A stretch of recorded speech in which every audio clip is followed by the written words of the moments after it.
بسم اللہ الرحمن الرحیم۔ اس وقت دنیا میں مسلمانوں کی تعداد 1 ارب سے زیادہ ہے۔ وہ دنیا کے 150 سے زیادہ ملکوں میں پھیلے ہوئے ہیں، جن میں سے 50 سے زائد ممالک میں وہ اکثریت میں ہیں۔ وہاں ان کی حکومتیں قائم ہیں۔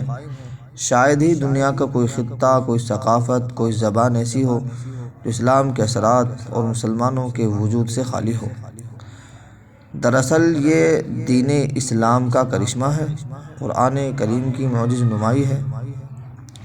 اسلامی عقائد کی سادگی، اس کی تعلیمات کی حقائق فطرت سے مطابقت و ہم آہنگی، اس کے نظام اخلاق و اقدار کی جامعیت و ہماگیری، خدا اور بندوں کے حقوق کی پاسداری کا واضح تصور، یہ اور اس طرح کی دیگر خصوصیات کے ساتھ رسول اللہ صلی اللہ علیہ وسلم کا عملی اسوہ اور صحابہ کرام کا اسلوب حیات اور طرز زندگی دوسروں کے لیے، جن میں عوام و خواص دونوں شامل ہیں، کشش کا باعث ہے۔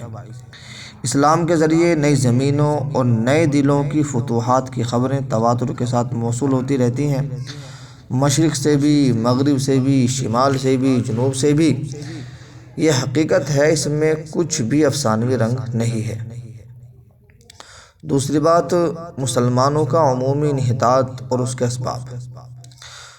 تاہم اس مسلمہ حقیقت کے باوجود یہ حقیقت بھی ناقابل انکار ہے کہ اس وقت مسلمان دنیا کی تقریباً تمام قوموں کے مقابلے میں زیادہ کمزور، پسماندہ اور زوال خوردہ ہیں۔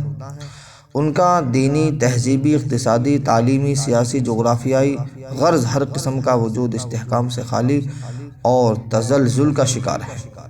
کسی بھی شعبہ حیات میں انہیں برتری حاصل نہیں، کسی بھی میدان عمل میں وہ پہلی صف میں نظر نہیں آتے۔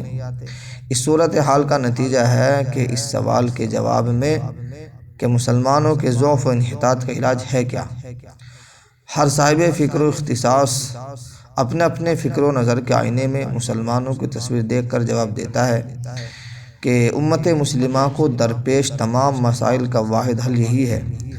چنانچہ ایک ماہر تعلیم میں مسلمانوں کی کم مائگی و پسماندگی کو مسلمانوں کے انحطاط اور زوال کی سب سے بنیادی وجہ باور کراتا ہے، اور ایک ماہر اقتصادیات و ماہر سیاسیات اس متعلقہ شعبے میں مسلمانوں کے پیچھے رہ جانے کو ان کے زوال کی اولین وجہ گردانتا ہے۔ وعلیٰ ھذا، اس کا سبب یہی تو ہے کہ مسلمانوں کے وجود کی کمزوری اور ان کے جسم کو لاحق امراض ہر سطح پر اپنی انتہا پر ہیں۔ بعض لوگوں کی نگاہ میں اس کی وجہ اغیار کی سازشیں ہیں، جن کے جال میں امت مسلمہ کا وجود پھنس کر رہ گیا ہے۔ لیکن حقیقت یہ ہے کہ یہ ایک ضمنی وجہ تو ہو سکتی ہے، کلی وجہ نہیں ہو سکتی۔ محض سازشوں کے ذریعے اور محض سازشوں کے زور پر کسی قوم کو بے دست و پا نہیں کیا جا سکتا۔